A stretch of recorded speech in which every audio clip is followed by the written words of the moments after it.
우리 6월 1일부터 고린도전서를 묵상하기 시작합니다. 고린도전서를 보면서 참 교회에 문제가 많구나, 문제가 많을 수 있는 요소와 문화를 가지고 있구나라는 것을 배우게 됩니다. 고린도 교회는 2차 선교여행, 사도 바울의 2차 선교여행 마지막에 세워진 교회입니다. 정말 고생 많이 했죠. 2차 선교여행부터 유럽 선교가 열리기 시작합니다. 생각지 않게 하나님께서 환상을 보여주셔서 아시아로 가려고 다 준비했는데 갑자기 마게도냐 사람이 꿈에 나타나 환상 가운데 바울을 부릅니다. 그래서 가장 먼저 도착하게 된 곳이 빌립보였고, 빌립보에서 루디아를 만나고 교회를 세우면서 뭔가 하나님의 은혜로 잘 되는 듯 했는데 귀신 들린 여자 쫓아내는 바람에 억울하게 감옥에 갇히고 엄청나게 매도 많이 받고, 또 루스드라에서 안전뱅이 일으키고 돌에 맞고, 가는 곳마다 유대인들의 극심한 박해와 죽이려고 따라다니는 많은 일들을 경험하게 됩니다. 아테네에서 또 아주 사역의 참패를 맛보게 되죠. 아테네에서 좀 더 서쪽으로 가면 고린도가 있는데, 고린도에 오기 바로 직전에 아테네에서 교회를 세우지 못하고 그냥 논쟁만 하다가 몇 사람만 부활에 대한 관심만 끌고 그냥 고린도로 오게 됩니다.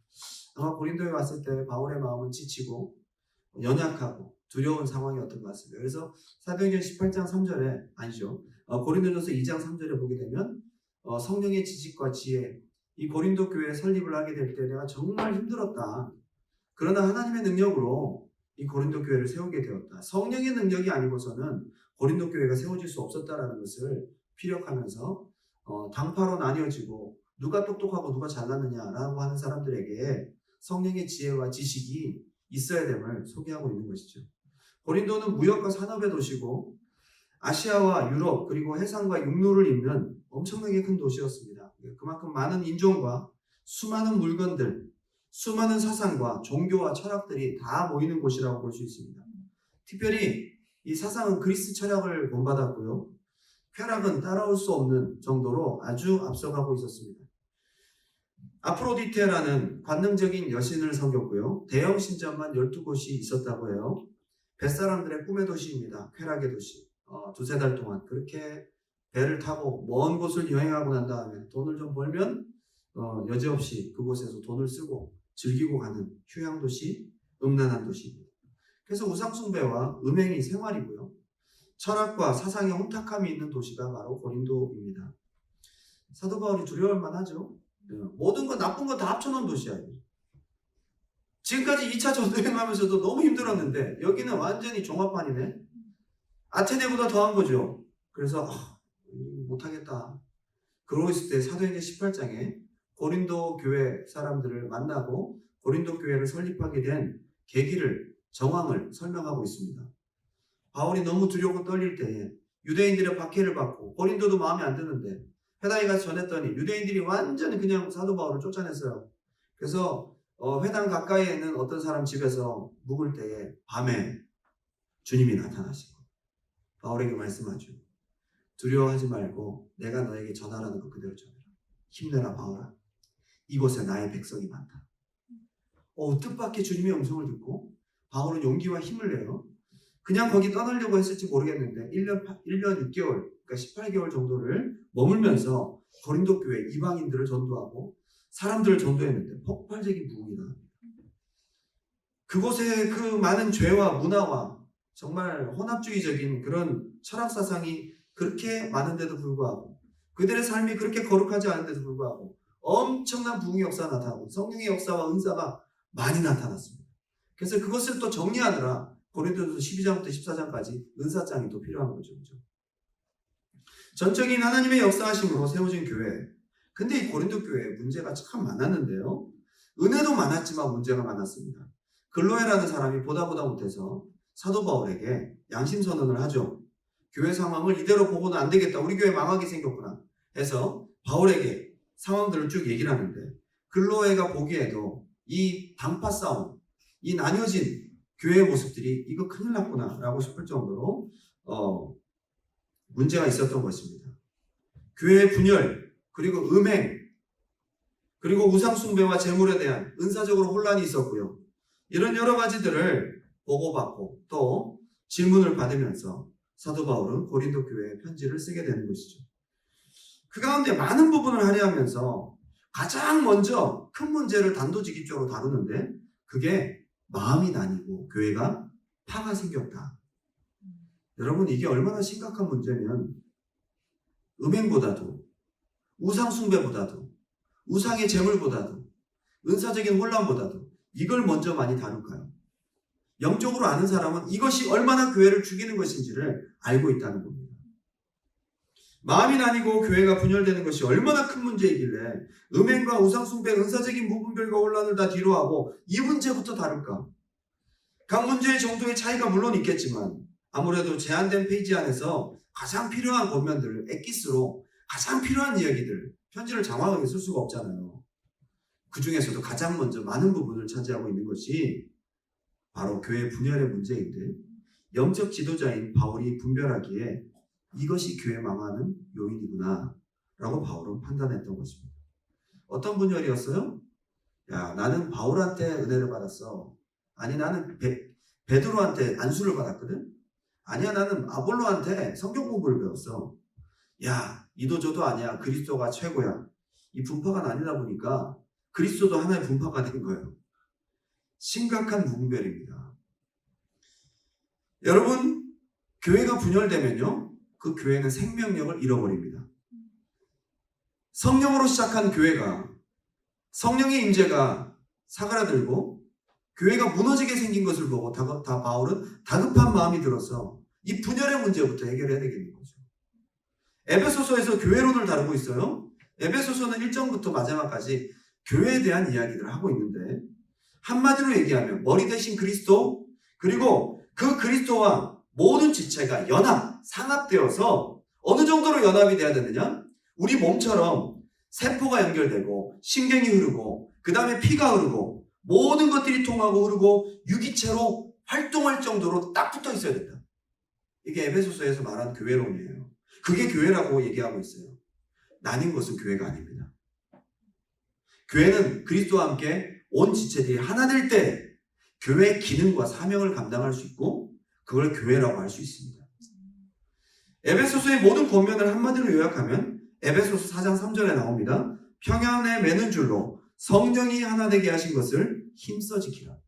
이게 에베소서 전체 주제와도 같아요.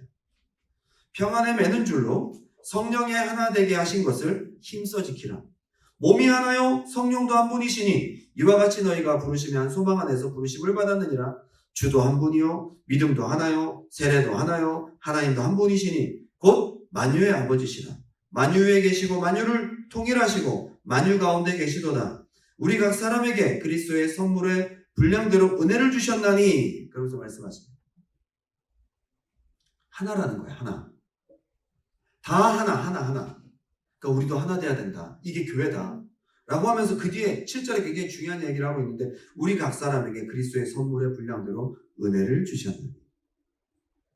하나 될 때 은혜 주시고 선물 주시고 능력 주시고 여러분 깨진 그릇에 무엇을 부을 수 있어요? 금강 그릇에 무엇을 담을 수 있습니까?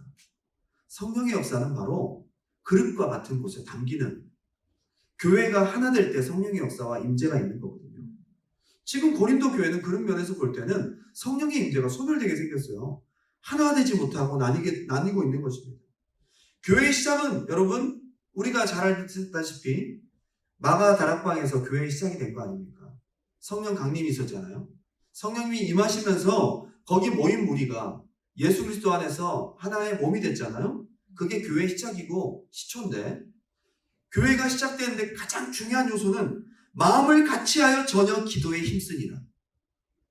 한 약속을 한 마음으로 품고 간절히 기도할 때에 성령 강림이 이루어졌고 그게 교회다. 성령 강림의 키, 교회의 키는 한 약속, 그리스도 안에서 한 마음 품고 기도하는 곳이다. 여러분 교회의 시작부터가 하나 되어서 나타나고 하나 되어서 성령의 임재를 경험한 곳이 교회입니다. 교회의 부흥이 어떻게 이루어졌죠? 사도행전 2장의 교회 부흥이 교회가 어떻게 시작되었는지 사도행전 2장의 초반부에 나오고 교회가 어떻게 부흥되었는지 사도행전 2장 후반부에 나옵니다. 한 마음으로 모이고 한 가르침 속에서 성령 안에 교제하고 날마다 모이고 물건을 통용하고 그렇게 한 마음이 되니까 주께서 날마다 구원받는 수를 더하게 하시더라. 교회 시작도 한 마음, 교회 부흥도 한 마음. 이거 부정할 길이 없죠. 교회가 시작되고 부흥되는 거는 한 마음일 때 가능한 거예요. 얼마나 중요한데요. 하나님이 교회에 얼마나 중요한데요. 그런 의미에서는 고린도 교회가 지금 생명을 잃어가고 있는 겁니다. 사도행전 2장 42절 교회 부흥의 모습입니다. 제가 읽어드릴게요. 2장 42절입니다. 그들이 사도의 가르침을 받아 서로 교제하고 떡을 떼며 오로지 기도에 힘씁니다. 한마디로 한 말씀과 한 가르침 속에서 하나 된 거죠. 맞죠? 43절에 사람마다 두려워하는데 사도들로 말미암아 기사와 표적이 많이 나타나니. 자, 이 교회의 능력과 이적 기사가 많이 나타나는 것은 바로 위에 이유가 있습니다. 한 가르침 안에서 날마다 하나 되니까 거기에 기적이 나타나는 거예요. 성령의 역사가 나타날 수밖에 없어요. 여러분, 성령의 역사가 어떤 교회에 나타나냐고요? 하나 된 교회. 다단계로 하나 된 거 말고, 뭔가 교제로 찜질방으로 하나 된 거 말고, 뭔가 남녀 이성 교제로 하나 된 거 말고, 사도의 가르침을 받고 서로 교제하며 떡을 뗀다는 거면 성찬을 말하는 거예요. 예수 그리스도의 복음 안에 하나 되어 있는 거죠. 그때는요, 그렇게 기도하는 교회는 43절에 기사와 표적이 많이 나타나니. 여러분, 성령의 임재는 하나 되면 나타나지 말라고 해도 나타나는 거예요. 저는 우리 두란노 교회에 하나됨 안에서 성령의 역사가 날마다 더 강해졌으면 좋겠어요. 성령의 역사가 강해지는 방법은 한 가지밖에 없어요. 하나 되면 돼요. 교회가 싸우고 분열하면 거기에 성령의 역사가 없습니다. 부흥이 안 돼요. 44절에 믿는 사람이 그렇게 이제 은혜를 경험하고 나니까 더 하나 되는 거라. 44절에 믿는 사람이 다 함께 있어 모든 물건을 서로 통용하고, 이제는 마음이 하나 되는 게 아니라 몸도 하나 된다 이거죠. 또 재산과 소유를 팔아 각 사람의 필요를 따라 나눠주며 날마다 마음을 같이하여 성전에 모이기를 힘쓰고 집에서 떡을 떼며 기쁨과 순전한 마음으로 음식을 먹고. 자, 지금 더 하나 되는 거죠. 더 하나 됩니다. 47절 결론입니다. 하나님을 찬미하며 또 온 백성에게 칭송을 받으니 주께서 구원받는 사람을 날마다 더하게 하시더라. 아멘. 자, 여기 이게요, 선순환 구조가 딱 나타납니다. 교회의 선순환 구조가. 하나 되니까 성령이 임재하시고 성령 받으니까 기쁘죠. 그 날마다 하나 되는 거라. 그러니까 또 이적과 기사가 더 많이 나타나. 그러니까 또 은혜 받으니까 더 하나 돼. 그러니까 주께서 구원받는 수를 더 날마다 더하게 하시더라. 이게 교회의 부흥과 선순환 구조입니다.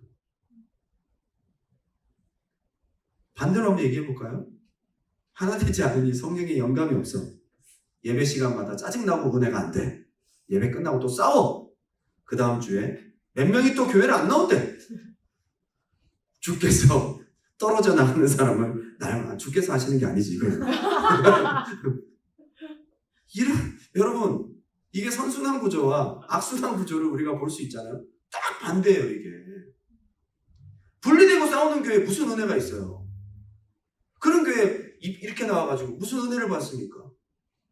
벌써 마음속에 분리되고, 아이고 아멘도 크게 안 해. 꼴보기 싫게. 그 은혜를 받겠어요? 그러면 서로 은혜를 못 받고 끝나고 나면 또 싸우고, 셀 모임 때 분쟁하고, 그 다음 주에 또 안 나오고, 그 다음 주에 누가 떨어져 나가고, 한 달 있으니까 셀이 분해되고. 악순환 구조와 선순환 구조의 차이입니다. 하나 되는 교회에 성령의 역사가 있다는 걸 잊지 마십시오. 이 굉장히 단순한 키 같은데 교회의 핵심이에요. 여러분, 성령의 역사가 없는 것이 교회입니까? 교회에 피아노도 있고 강대상도 있고 다 있고 사람도 많은데 예배도 순서대로 다 하고 교정문도 읽고 교회 예배 순서도 다 있고 주보도 아주 끝내주고 사람도 몇천 명 모이는데 보이지 않는 성령님이 안 계시네요. 슬픈 일이죠. 성령님이 계신 산 교회가 돼야 된다는 거. 그런 의미에서 볼 때 고린도 교회는 지금 아무리 지금 은사가 나타나도 곧 성령이 소멸되고 깨어질 교회라는 것을 영적 지도자인 바울은 직감한 겁니다.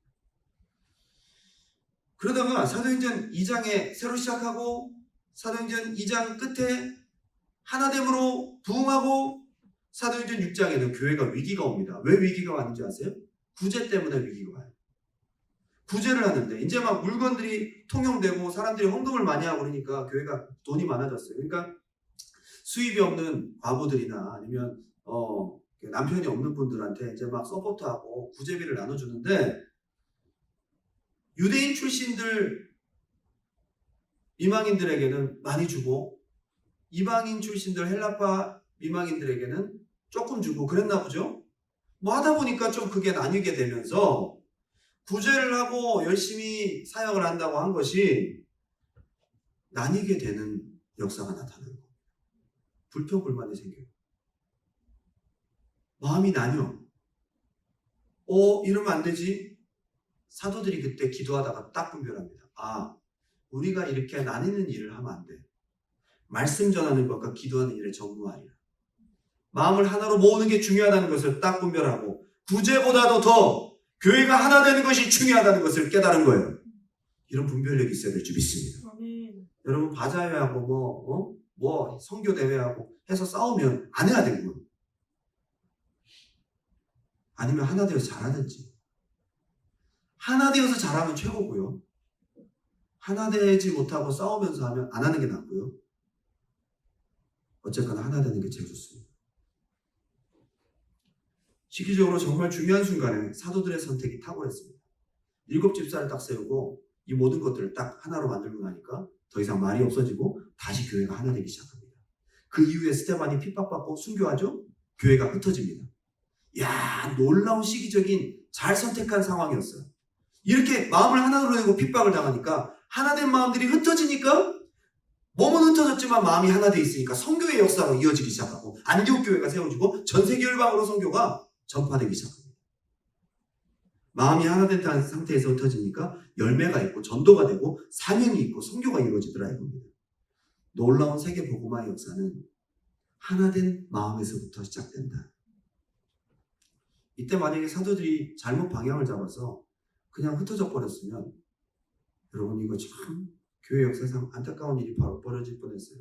하나 되는 게 중요하다 이 말이에요. 오늘 우리의 기도, 마음을 모으는 기도, 마음이 더욱 하나 되는 시기가 되어 기도뿐 아니라 앞으로 성령의 기름 부으심이 우리 두란노 교회에 흘러넘치고 그 교회에 연결된 여러분의 심령마다 놀라운 하나님의 폭발적인 역사가 풍성하시기를 주님의 이름으로 축원합니다. 기는 하나 됩니다. 여러분 몸에 피가 없으면 그 몸은 죽은 거죠, 그죠? 그리고 그 사람의 건강의 척도는 피가 얼마나 깨끗하냐입니다. 그래서 요즘에 피와 관련된 제품들이 건강식품으로 가장 각광받고 있잖아요. 크릴새우, 크릴 오일, 네? 플렉시드, 또 뭐가 있어요? 오메가3. 피가 깨끗해야 되는 거죠. 피가 생명이죠. 여러분 교회의 피가 뭔지 아세요? 보이지 않지만 교회에 생명력을 주시는 분이 누구냐? 성령님입니다.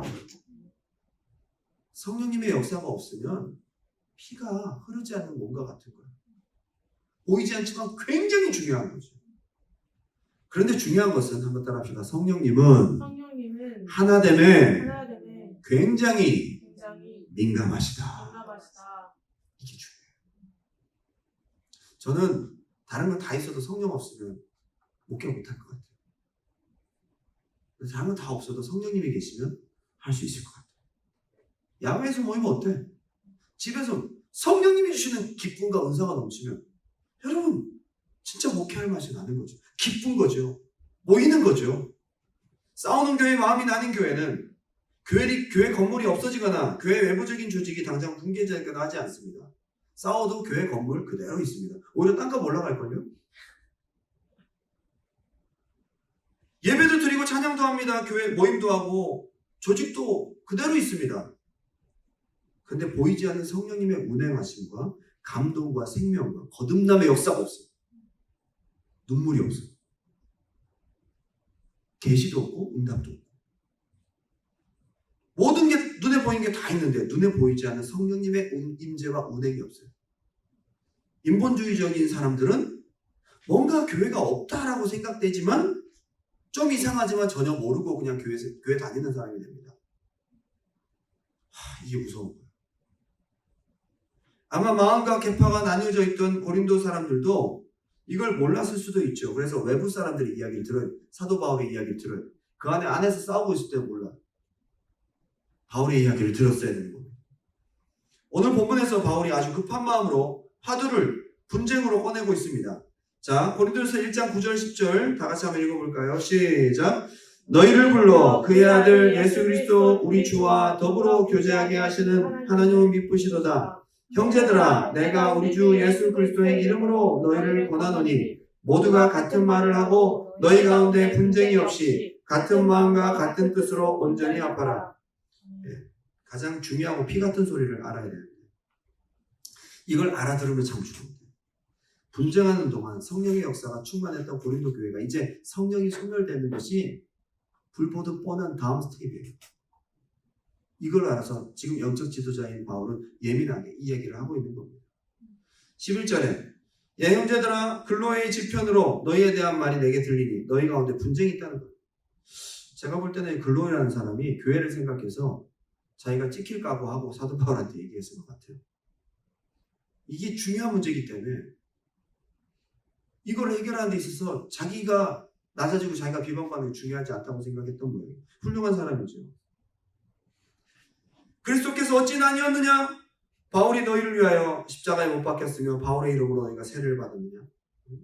나는 바울에게, 나는 아볼로에게, 나는 게바에게, 나는 그리스도에게 속한 자라 한다는 것이니. 근데 바울이 얘기하는 거예요. 그리스도께서 나뉘었냐? 누구한테 세례 받고 누구한테 가르침 받는 게 뭐가 중요해? 성부와 성자와 성령의 이름으로 세례를 받는 건데 세례 받는 것은 그리스도의 연합인데 세례의 목적도 교회의 가장 중요한 덕목도 모르고 싸우고 있는 거예요. 여러분 세례의 목적도요 그리스도와 하나 되기 위한 목적이에요. 여러분 가만히 보십시오. 기도도 말씀도 세례도 부흥 집회도 다 목적이 어디에 있는가? 은혜 받고 교회 하나 되어서 주님 잘 섬기고 교회 잘 섬기라는 거예요. 이것이 하나님의 뜻입니다. 그리고 고린도전서 2장으로 넘어가서 철학적 지혜가 아닌 성령의 지혜를 강조하면서 똑똑한 인간의 지식이 아닌 성령의 계시가 교회에 있어야 됨을 강조하면서 고린도 교회 설립 배경이 바로 우리의 똑똑한 철학적 지식, 우리가 잘났다고 하는 그런 지식이 아니라 내가 정말 없고 힘들고 나약할 때에 성령님의 지식과 지혜로 성령님의 능력으로 성령님의 강권적인 은혜로 이 교회가 세워졌다. 그러니까 우리가 성령과 그리스도와 함께 연합돼야 되지 않겠어? 그 얘기를 지금 강조하고 있는 겁니다. 고린도전서 3장 3절에 한번 찾아볼게요, 여러분. 다음 장이에요.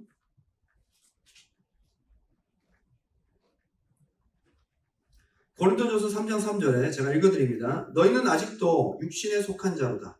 너희 가운데 시기와 분쟁이 있으니 어찌 육신에 속하여 사람을 따라 행함이 아니리요. 어떤 이는 말하되 나는 바울에게라 하고 어떤 일은 나는 아볼로에게라 하니 너희가 육의 사람이 아니리요?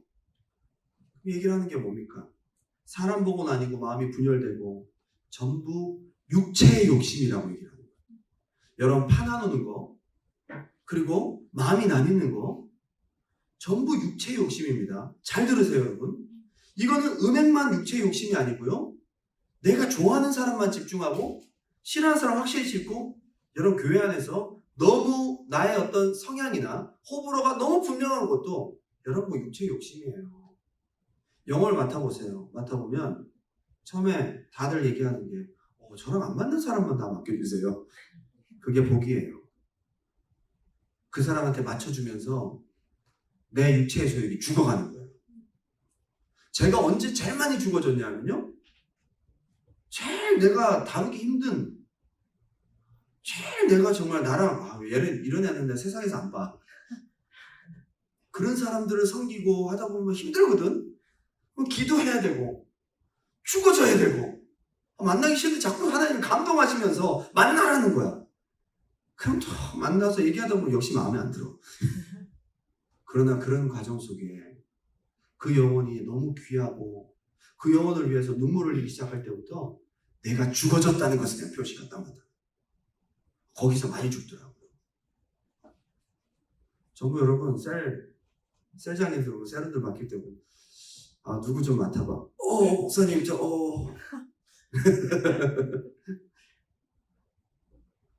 아무도 안 맡으려고 하고 왜 저만 미워하세요? 막. 그런 사람을 맡을 때 역사가 나타납니다. 이게 육신의 욕심이 있는 거죠. 팔을 나누고 내가 좋아하는 사람 다르고 이게 성향이 이렇게 되고 너무 호불호가 사람에 대해서 가리고 판단하고 나뉘어지고 얘는 좋고 얘는 싫고 교회에서 이게 시작되다 보면요. 놀랍게도 육체의 욕심은 성령의 수욕을 거스리고 성령의 수욕은 육체의 욕심을 거스리면 시소 같아 시소. 이게 안 부서지면 성령의 역사가 없다는 거예요. 이게 죽어지면 성령의 역사가 있다는 거예요. 분쟁과 나뉘는 육체의 욕심이 교회의 성령의 기름 부심과 임재를 소멸시키는 주범이라는 것을 오늘 고린도 교회를 통해서 알고 있어요. 알아야 된다는 것입니다. 나는 심었고 아볼로는 물을 주었을 때 심는 자나 물 주는 자는 아무것도 아니로되 오직 하나님뿐이다. 지금 사도 바울이 자기에게 돌아오는 모든 영광을 하나님께 딱 돌리고 이게 필요합니다. 하나 되게 하기 위해서 힘쓰는 여러분 되시기 바랍니다. 화평케 하는 자는 어떤 사람이 된다고요? 저희가 하나님의 아들이라 일컬음을 받을 것입니다. 하나님이 얼마나 기뻐하시면 자기 육체의 소욕을 죽이고 하나 되게 하는데 힘쓰는 사람을 하나님의 아들이라고 얘기해요. 여러분 고린도 교회를 보면서 다시 한번 두란노 교회를 돌아보고 가장 두렵고 떨리는 마음으로 이 코로나 기간 동안 더 준비되어야 될 것이 한번 따라합시다. 하나됨. 예수 안에 성령 안에 하나됨.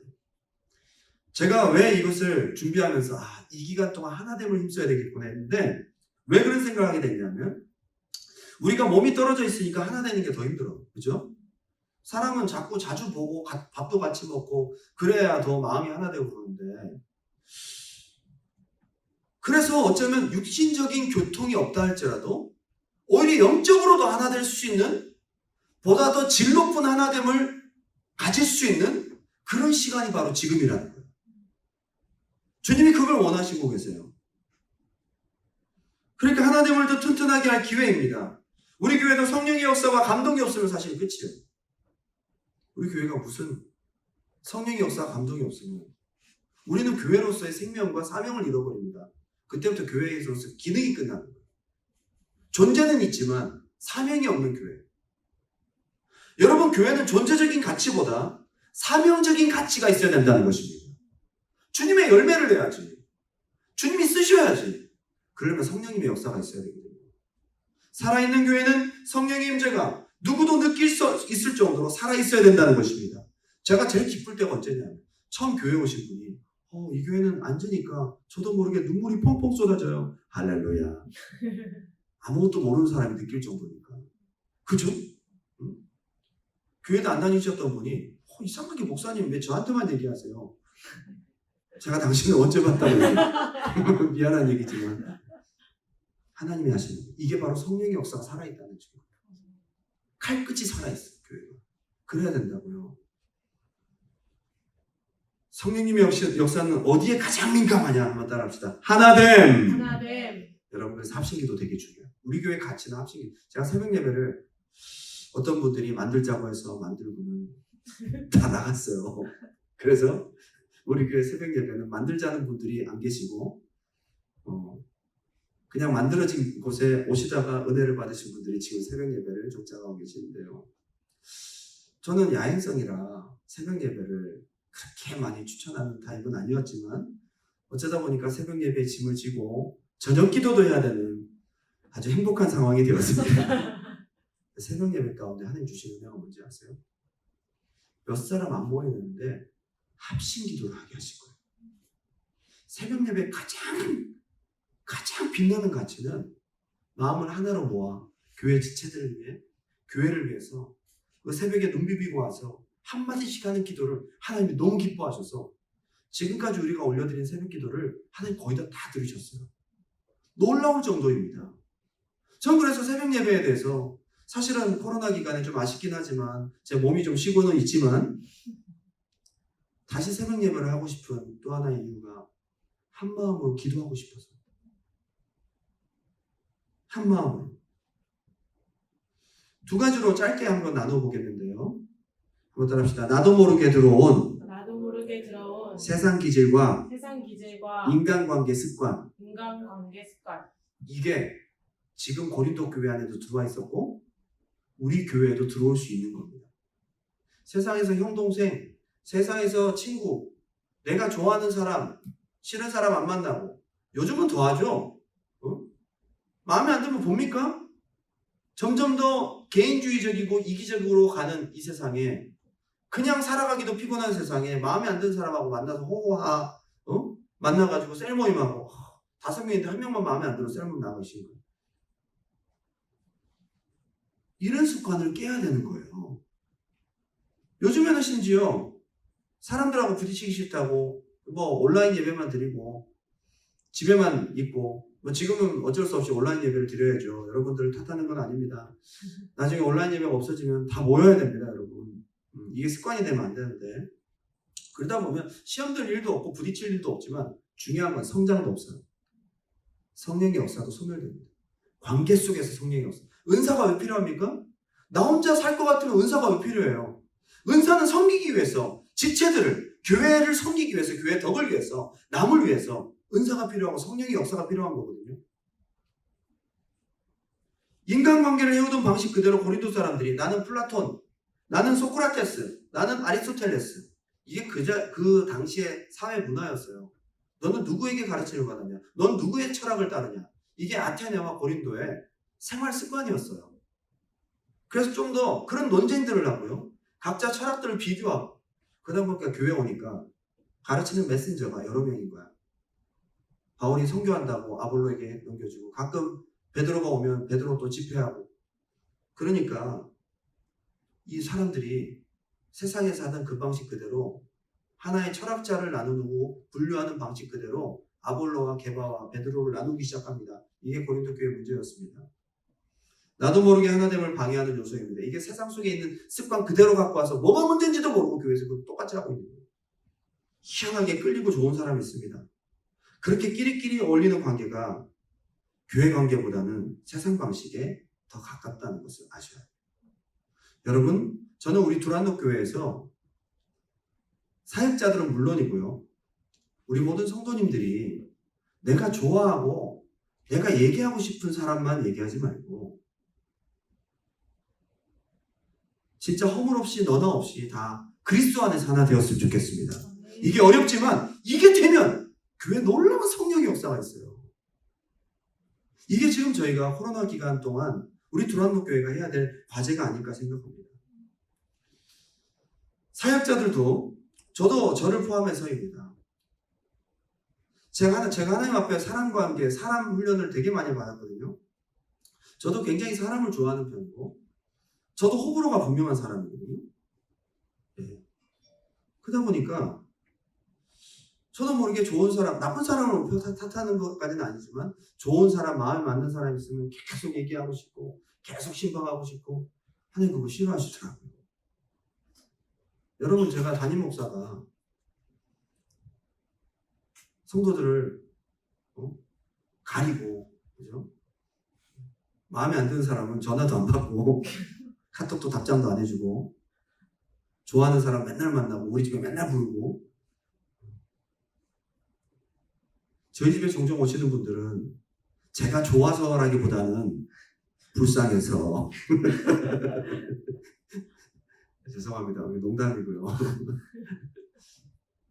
저는 정말 저 하나님 주신 마음인데요. 저도 정말 이런 거 가리는 거 참 많았고, 어떻게 보면 형평성이 어긋난다 싶을 정도로 그럴 수 있는 사람인데, 사역자가 딱 되고 나니까 우리 교회 딱 등록하는 그 순간부터 너무 예뻐.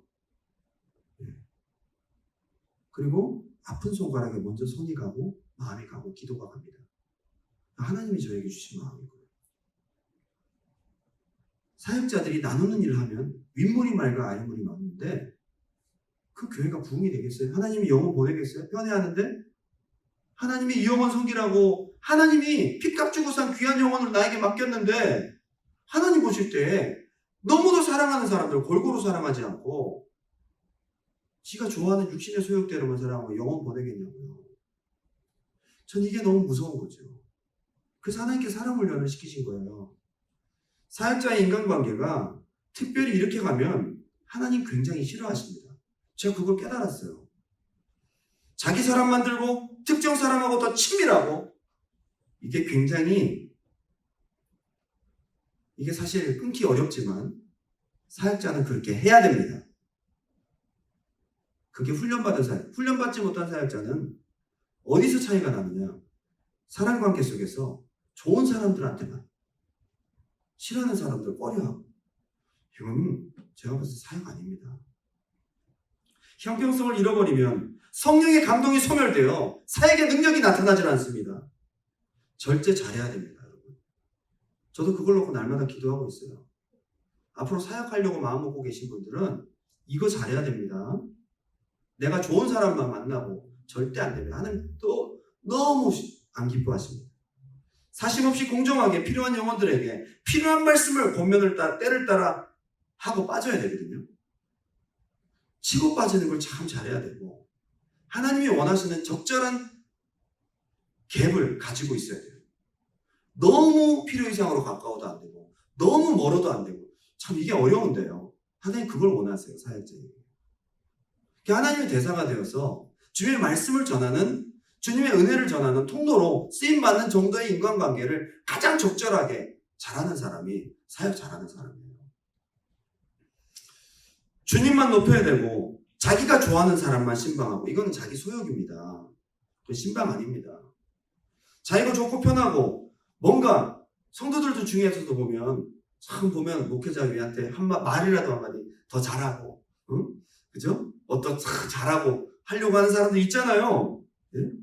그런 사람한테 뭔가 기대하고 마음을 쏟고 그거 안 됩니다. 하나님 안 기뻐하십니다. 쉽지 않지만 이걸 절제해야 돼요. 보면 보통 교회에 돈 좀 있고 영향력 있고 교회 말빨 있고 이런 분들 신방을 한 5번 가면 가난하고 힘없고 없는 사람들 신방을 거의 안 가거든요.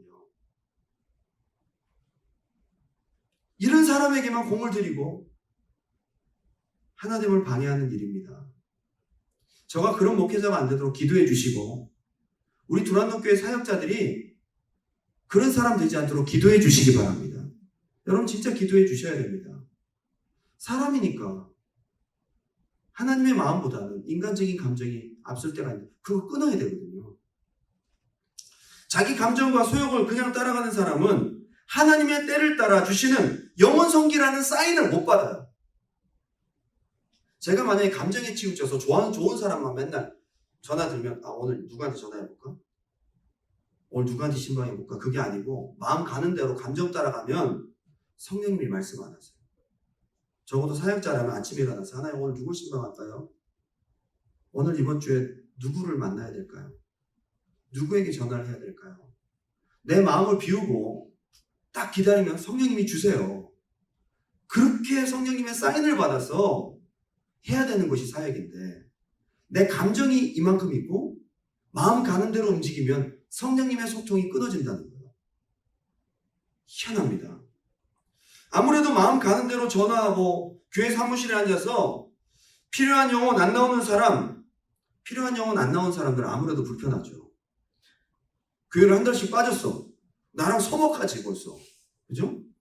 은혜를 못 받았으니 좋은 말 안 나올 거고 전화도 끊을 수도 있고 전화를 또 씹을 수도 있고 전화하고 나면 기분 안 좋고 그러나 필요한 영혼에게 주님이 원하시는 뜻대로 때를 따라 해야 되는 것이 사역이에요.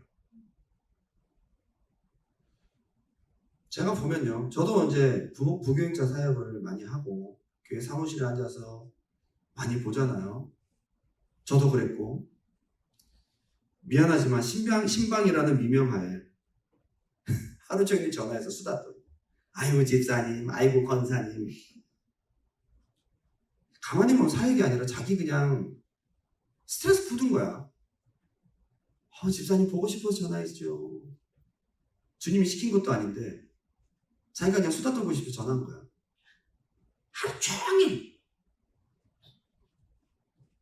그리고 신방 보고서 쓸 때 누구 신방. 또 어떤 분들은 꼭 보면 영향력 있는 장로님의 부인, 권사님이나 집사님한테 전화해서 그렇게 친하게 지내고 김치 담궈서 갖다 주고 그렇게 잘해요. 그분들은 안 챙겨도 교회 잘 나올 사람들이거든. 그렇게까지 챙기고 주일에 보면 쪼르르 주방에 들어와서 다 여러분 보시기에도 좀 그런데 하나님 보실 때는 어떨까요? 미안한데 보통 다 그래요. 그런데 크게 교회에서 문제 삼지 않습니다. 이런 게 사실 성령님이 싫어하시는 겁니다. 이런 디테일을 본인도 몰라요. 희한하게 그런 사역자가 맡은 기관은 부응이 되지 않고 자기 감정과 자기 마음을 내려놓고 성령께서 필요로 하는 대상에 집중할 때 거기에 성령의 보증과 열매가 나타나고 거기에 영혼들을 보내거든요. 근데 내가 좋아하는 사람만 만나고 신방하는 사역이 무슨 사역입니까? 이런 걸 본인도 모릅니다. 사역을 내가 잘하고 있다고 생각합니다. 이런 사역자들이 각 기관을 맡고 교구를 맡으면 그 기관이 하나님의 역사가 없는 거예요.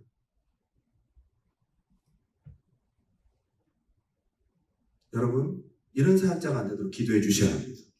제가 오늘 이거 좀 디테일하게 썼는데요. 제가 자꾸 읽잖아요. 어제하고 그저께 고린도전서 묵상하면서 하나님 주신 마음이 있었어요. 그래서 제가 이것을 얘기해야 되겠다 싶어요. 누워서 침 뱉기죠. 사역자 이야기니까. 저도 그렇게 돼야 되고. 왜냐하면 윗물이 맑아야 되거든요. 교회 사명을 감당하는 사람들이 영혼들을 대하고 하나 되는 데 있어서 힘쓰지 않으면 안 된다는 거거든요. 저도 책임을 갖고 함께 나누고 있는 겁니다. 죄송하지만 제가 이런 얘기들을 사역자들한테 권면하고 그러면 지혜 없는 사역자들은 목사님이 시기 질투 나서 그래. 내가 저 집사님이랑 친하니까 시기 질투 나서 그래. 그렇게 받아들이면 잘 생각해 보셔야 됩니다. 이게 가장 중요합니다. 사역에 있어서. 형평성을 가지고 하나 되기에 힘쓰지 않으면 이런 사역자들, 이런 사명에 있어서는 열매와 하나님의 역사가 없다는 것을 알아야 합니다. 사역자는 조금 외로워도 되는 것 같아요. 조금 외로울 수 있어야 돼요.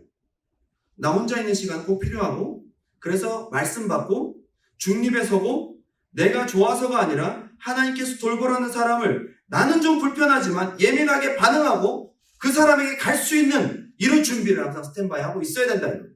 이런 거리를. 이게 가장 사역자에게 중요한 자질이다. 오늘 바울은 자기를 낮추고 자기를 죽이고 자기를 없애면서 그리스도에게 집중시켜요. 잘하고 있어요.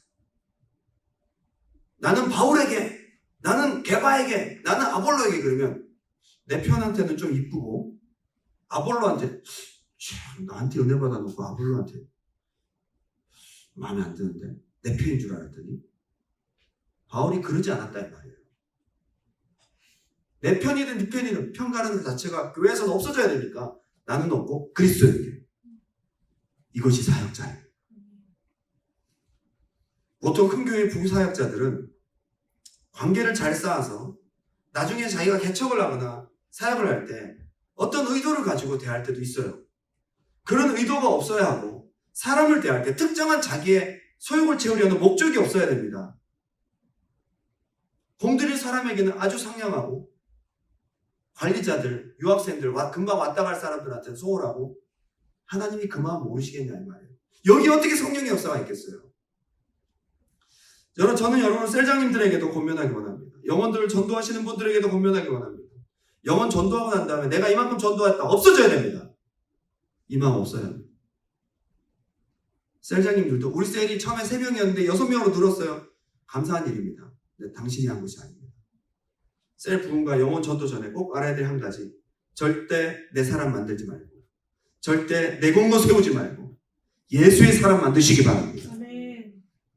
내 사람, 내 말 잘 듣는 사람, 날 따르는 사람 만들고 그렇게 안 따라주면 섭섭하고 육시의 욕심입니다. 미안한 얘기지만 저는 우리 교회에 성령의 역사가 충만하길 바랍니다. 셀의 기적과 기도응답의 역사가 충만하길 바랍니다. 그런 셀이 되려면 셀장님들이 지금 제가 말씀드렸던 이런 마음을 가지고 하나 되기에 힘쓰고 아픈 손가락에 힘쓰고 내가 좋아하고 힘이 되는 사람하고만 챙기지 말고 기도하고 신경 써야 될 성령의 감동을 따라 움직이는 하나됨에 힘쓰는 통로가 되셔야 된다는 것입니다. 셀장님들 전도자들이 중매쟁이 역할에 충실하셔야 됩니다. 좋은 사람, 편한 사람만 맡으려 하지 말고 성령님이 날 통해 섬기기 원하시는 사람을 그 순간을 잘 통제받아서 쓰임받는 여러분 되셔야 된다는 겁니다. 여러분 셀은 잠시 맡겨주신 것입니다. 비교할 필요도 없어요. 몇 명 우리 셀이 더 많이 나오고 우리 셀이 조금 나오고 비교할 필요 없어요. 여러분, 우리가 정말 하나 되는 데 있어서 2명을 맡겨주시고 3명을 맡겨주시면 내가 하나 되는 데 힘쓰는 게 중요한 거죠. 오늘 그걸 회복하는 기도가 되길 바랍니다. 기도가 불 꺼지는 이유는, 성령이 소멸되는 이유는 바로 이런 문제예요. 우리가 왜 기도에 불이 붙지 않느냐? 하나됨이 뭔가 문제가 있는 거 아닌가? 따라 무슨 생각해? 내 속에 내가 인간관계에 있어서 나의 소욕을 따르는 것이 없는가? 생각해야 됩니다. 나도 모르게 관계와 직분 속에서 일어나는 자기 소욕은 자기가 스스로 잘 모릅니다. 글로에가 이것을 잘 분별하고 보고했던 것입니다. 지체들끼리 팔을 나누고 비교하고 우월을 또는 열등, 우월하다고 여기면 교만하고 나 스스로 비교하다가 열등하다고 여기면 시기하고 비판하고 깎아내리려는 뒷말하고. 여러분, 안타깝지만 팀홀튼 맥도날드 가면 교회 얘기도 많이 하거든요. 그 좁은 데서 한국말은 귀에 쏙쏙 들어와. 영어로 하고 뭐 다른 데서 중국말 쫙쫙 하다가 한국말은 딱 목사님이 우리 교회는 그러면서 가만히 들어보면 안 좋은 얘기들 하고 있어요. 제가 그래서 그 교회가 어느 교회인지 모르겠지만 성령의 역사가 불이 많이 꺼지겠구나 싶은 생각이 듭니다. 제가 오늘 어떤 목사님이랑 한국 목사님이랑 통화했습니다. 제가 존경하고 사랑하는 목사님인데 그분이 안식년 와 있는 동안 교회 문제가 생겼어요. 어떤 문제가 생겼냐? 안수 집사님들, 나이가 70 넘으신 안수 집사님들. 그러니까 장로님 떨어지시고 마음속에 나는 장로가 안 됐다. 피해의식을 가지고 섭섭이가 들어있던 분들이 목사님이 안식년 간 사이에 권사님들을 포섭해서 교회를 분란을 일으키고 지금 급기야는 목사님과 당회를 법정에다 고소했다는 거예요. 왜 그러냐고 제가 물어봤어요. 왜 그렇게까지 하냐고 그랬더니 목사님이 새신자하고 젊은 사람들만 챙긴다는 거예요. 자기들 늙었다고. 근데 목사님이 너무 답답해하는 게 나는 절대 편애한 적이 없는데 왜 그러는지 모르겠다는 거예요. 너무 마음이 아프더라고요. 사역자들을 비교하고 판단하는 것은 사실 성도들의 잘못입니다. 지금 고린도 교회 아볼로가 내 사람 만들려고 한 게 아니잖아요. 바울이 내 사람 만들려고 한 게 아니죠. 사람들이 사역자들을 발을 가르고 디아블로스는 마귀라는 뜻인데 마귀. 2개로 만드는 자, 디아. 2개로 만드는 자, 사이를 내는 자, 이간자라는 뜻입니다. 신천지 미혹의 방법이 이간하는 거예요. 이게 전형적인 사단의 역사고 성령의 불을 꺼뜨리는 육체의 소욕의 역사라는 겁니다. 그 전교회에서 저는 보면서 야 여기는 성전 참 좋다. 로케이션 좋고 주차장 넓고 행사 많이 하고 행사를 굉장히 많이 했어요. 전도 행사. 부흥회 엄청 많이 합니다. 근데 부흥이 안 됩니다. 가만히 보니까 세 주류가 있어요. 이쪽 장로님파, 이쪽 장로님파, 이쪽 장로님파. 거기 따르는 수에 따라 약간씩 파워가 다른데 처음에 몰랐는데 이 장로님 권사님이랑 얘기하고 있으면 저쪽 사람들이 이렇게 째려보고 제가 이분들이랑 얘기하고 있으면 이렇게 째려보고 어디 맞춰야 될지 모르겠는 거예요. 참 마음이 답답했습니다. 어떤 은퇴 장로님이 저랑 얘기하면서 이해가 안 갔더니 왜요? 장로님 그랬더니 아니 이렇게 로케이션도 좋고 사통팔달 다 뚫려 있고 성전도 이렇게 넓고 역도 가까운데 왜 사람들이 안 와? 저는 답을 알고 있었어요. 안타깝지만 다 대답을 해드릴 수가 없었어요. 평생 그 교회에서 신앙생활 하셨던 장로님이 왜 교회가 부흥이 안 되는지 이유를 모르고 계시더라고요. 저희 아버지가 목회하시던 교회도 100년 이상 된 교회였습니다. 대리석으로 지은 건물, 아주 멋있는 교회였습니다.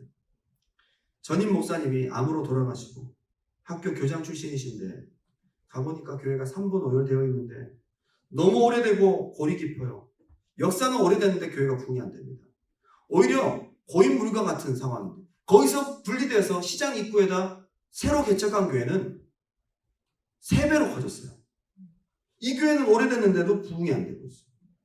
이걸 모르고 부모님이 가셨는데 어머니가 가보니까 이쪽 그룹에 가면 이쪽에서 저쪽 욕하고 이쪽 그룹에 가면 이쪽에서 저쪽 욕하고 아, 파가 4개구나 라는 것을 알았대요. 교회가 시장 근처에 있었는데 주로 이제 그 대장 역할 하시는 분들이 권사님들이 한 분씩 꼭 계신데 이 권사님이 이쪽에서 시장에서 일을 하고 있는데 가보면 꼭 그 사람들이 주일날만 아니라 평일에도 와 있대. 그래서 들으려고 가보면 사람들 다 만나고 있어서 얘기 좀 더 하고 가라고. 아니, 사모님 오셨다고 얘기 좀 더 하고 지나가다가 다른 파 사람 딱 봤어. 사모가 저쪽 편이네. 그래서 저희 어머니는 어디에도 끼지 않으려고 시장은 통화하지 않고 돌아갔어요. 그랬더니 내 파에서 다 저희 부모님을 욕했습니다. 간절히 기도하고 교회를 위해서 기도한 거 한 가지, 은혜 안에 하나 되게 도와주세요. 3년 뒤에 어떤 목사님이 오셔서 사랑에 대한 설교를 했어요. 저도 지금도 기억합니다. 지금 돌아가셨는데 천호제일 교회 김인식 목사님이었어요. 사랑에 대한 메시지. 그때 교회가 엄청 울면서 끌어안고 울고 그 이후부터 조금씩 변하기 시작하더니 야, 놀라운 것은 그 해에 부흥이 확 되기 시작합니다. 여러분 50년 동안 부흥 안 되는 교회가 하나 되니까 그 해에 부흥 되더라고요. 성령의 역사를 좀 봤어요. 하나 될 때. 교회 지체들과의 관계, 교회를 그릇에 비유합니다. 그릇에 금이 가면 담긴 것이 새고 깨지면 쏟아집니다. 성령님이 은혜 주셔도 새고 은혜를 부어주셔도 쏟아져 버립니다. 하나님 이거 아시고 성령을 어떻게 보내겠어요? 열흘 동안 한 마음으로 계속 기도할 때가 되어서 오순절날 성령님 가신 것처럼 여러분 우리 두란노 교회가 은혜 안에서 하나 되어서 믿음 안에서 기도할 때에 성령님이 임하실 줄 믿습니다. 나를 죽이고 정말 하나 되기 어려운 관계를 합치려고 노력하고 안 되지만 기도하고 몸부리실 때 그 과정이 어렵지만 여러분 그 과정을 통해 내가 죽어주고 여러분 그 이후에 성령의 업그레이드와 능력이 여러분의 삶 가운데 넘친다는 것입니다. 마지막 때를 위해서 우리가 이것을 준비해야 될 줄 믿습니다. 할렐루야. 지금 이제 결론을 맺어야 될 텐데요.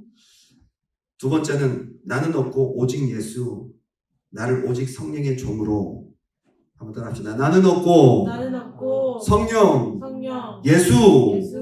하나 되지 못하는 결정적인 이유는 내가 살아서. 여러분 만나기 싫고 그리고 내 성향이 살아있는데 거기 가만히 보면 내 자존심이 있고 내 취향이 있어요. 그 육체의 소욕이에요. 내 자존심 취향을 죽여야 돼요. 내 정과 욕심을 십자가에 못 박아야 돼요. 뭘 위해서? 하나 되기 위해서. 여러분 하나됨의 가치를 제가 방금 설명을 드렸습니다. 하나만 되어주면 하나님이 역사하시는데 그걸 위해서 내 자존심, 내 의, 비교의식 이런 것들, 이기적 자아, 내 취향 이거를 날마다 십자가에 못 박고 여러분 품기 어려운 사람, 내가 좀 싫어하는 스타일의 사람을 더 하나 되려고 노력하면 더 많이 성장합니다. 이것을 죽이는 여러분의 삶이 되시기 바랍니다. 섭섭병이 없어져야 합니다. 안 알아준다고 섭섭하고 저 사람을 나보다 더 사랑한다고 여겨져 섭섭하고 이게 열등감보다 교만이 더 가까운데요. 서운한 마음, 오해가 마음을 분리시키는 크랙. 섭섭이가 싹 들어오면 다 크랙이 가는 거예요. 좀 더 오래 가면 골이 깊어지고 그 진위 여부를 확인하려고 하다 보니까 진짜 맞네 라는 걸 스스로 오해가 딱 되는 순간 크랙이 쫙 깔려지면서 거기에 성령이 와장창 쏟아지고 은혜가 떨어져요. 소재의 예물은 바로 곱게 간 밀가루 빻아서 나를 죽이고 하나 될 때 거기에 기름을 부어서 하나님 받으시는 거룩한 제물이 됩니다. 나를 죽이는 여러분 되시기 바랍니다. 오늘 밤에 내가 관계와 하나됨에 있어서 왜 뭐가 안 죽는지를 내 자존심 여러분 표현 없는 것도 잘 생각하셔야 돼요. 거기 자존심이 있거든요. 부끄러움.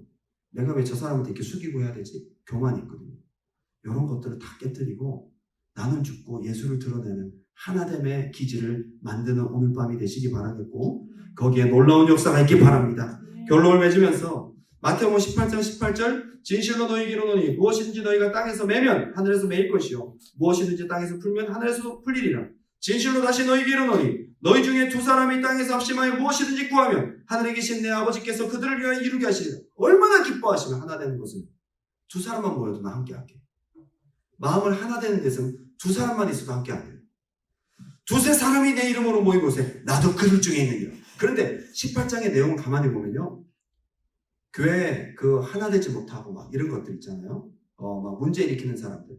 그 사람들 한 번 찾아가고 포기하지 말고, 두 번 찾아가고 포기하지 말고, 세 번째 가도 안 되면 이방인과 생일을 지옥에. 한 영혼을 연자맷돌을 말에 실수를 하고 그걸 실족시키면 그 영혼을 실족시키는 것과 똑같다. 그러면서 이 얘기를 하신 거예요. 그때 21절에 베드로가 나와 이르되 주여 형제가 내게 죄를 범하면 몇 번이나 용서해 주리까? 7번이요? 예수께서 이르시되 내가 네게 이르노니 7번뿐 아니라 7번씩 7번씩 7번까지 할 것입니다. 한마디로 뭡니까?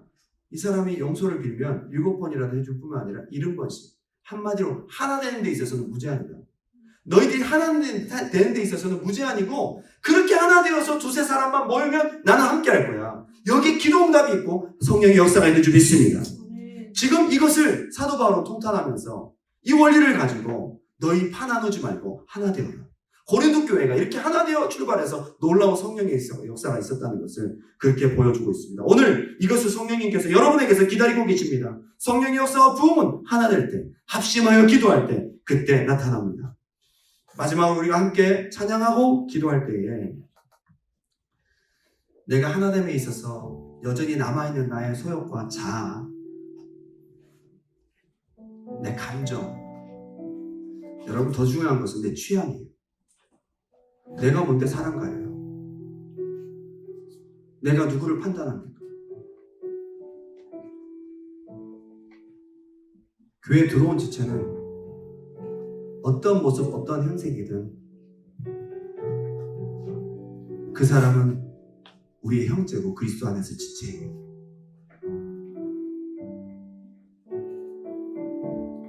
오늘 내 마음 가운데 있는 교만과 내 취향, 사람 가리는 거, 판단, 비판, 섭섭한 거, 나 하나로 주면 시험 들고 내 사람 만들고 내가 인정받길 바라고, 관계 속에서 이 모든 것들이 오늘 고린도 교회의 문제만 있었던 것이 아니라 우리 심령 안에도 잠재하고 있는 것이 아닌가. 한번 의문을 던지며 하나님, 오늘 이 밤에 내가 죽어지게 도와주시옵소서. 오늘 이것이 십자가에 못 박히게 도와주시옵소서. 그래서 하나님의 사명을 감당하는 성령의 통로가 되게 해달라고 그렇게 고백하며 나아갑니다.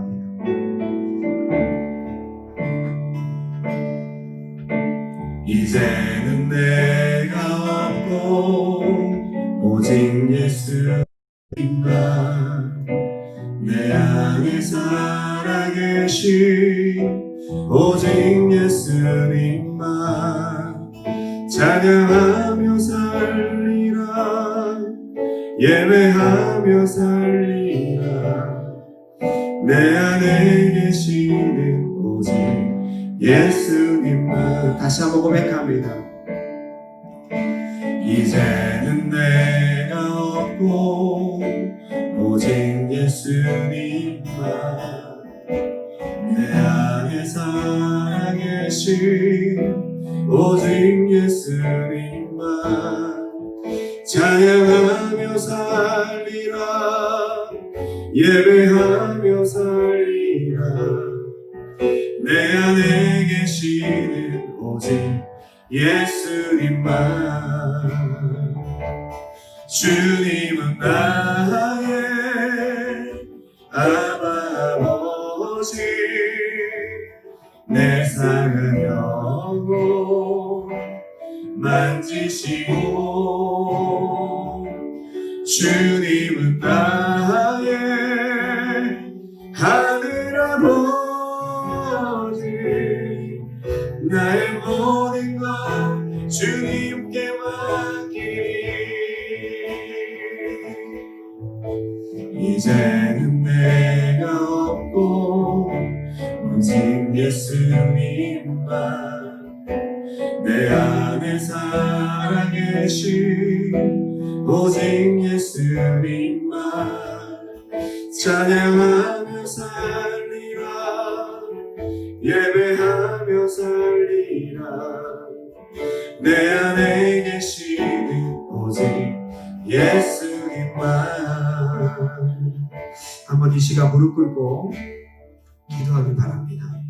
오늘 그동안 다루지 않았던 육체의 소욕을 오늘 고린도전서 1장을 밑에 함께 나누었습니다. 여러분, 육체의 소욕이 꼭 음란만 있는 게 아니에요.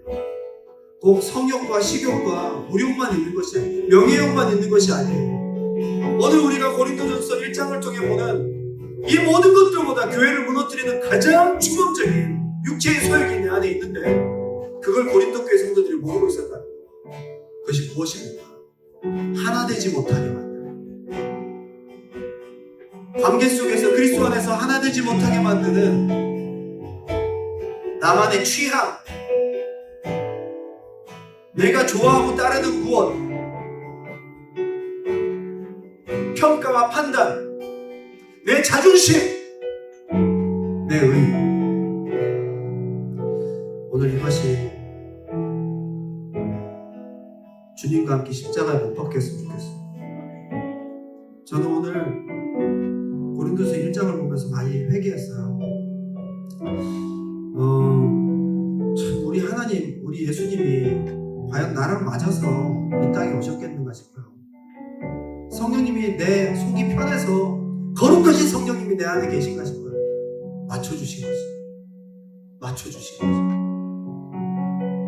나는 그것도 모르고 내가 맞추기를 꺼려하고 내가 죽어지기를 주저하고, 아니 나한테 이렇게 성육신하시기까지 죽기까지 낮추셔서 내게 오신 예수님이 계신데, 은혜 받은 내가, 1만 달란트 빚진 그것을 탕감받은 내가 어찌하여 지체를 대할 때 취향을 가지고 따지고 가리고 만리한마디,